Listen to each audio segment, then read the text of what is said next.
ডাবগ্রাম ফুলবাড়ি সেখানে যে একটা বিধানসভা কেন্দ্র সেখানে বাংলাদেশি কলোনির একটা হদিশ পাওয়া গিয়েছে।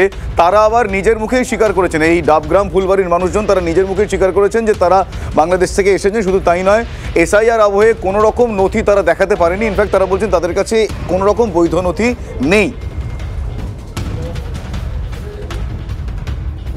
এই 2002 তালিকায় নাম নেই, এইরকম ভোটারের সংখ্যা কেমন এই এলাকায়? বেশিরভাগ কি বলুন তো, বেশিরভাগ বাংলাদেশ, আপনার বিহার, আসাম, এখান থেকে এর সমস্ত জায়গা থেকে আছে, কিন্তু একদম নেই। বাংলাদেশ থেকে বলতে বাংলাদেশ বলতে সেরম বলছি না, মানে ওনারাই বলছে যে আমরা বাংলাদেশে থাকতাম বা কিছু এরকম ওনারা বলছে। হ্যাঁ, ওনারা 2002 সেরকম কিছু কেউ অ্যাকচুয়ালি কেউ না মেনশনই করতে পারছে না ব্যাপারটা কারোর কাছে, মানে যারা ভোটার তাদের কাছে ব্যাপারটা ক্লিয়ার না যে ওনারা কোথা থেকে এসছে। হ্যাঁ, ভয় বলছে না, ঘাবড়ে যাচ্ছে এরম টাইপের। কেমন এসছে যে উনি ফর্ম টর্ম সব ফিল আপ করে দিয়েছে, আমি পরে যখন ওদেরকে ভেরিফাই করছি এটাকে ওনারা চুপ করে আছে। তখন আমি বলছি আপনাকে বলতে হবে যে এটাকে।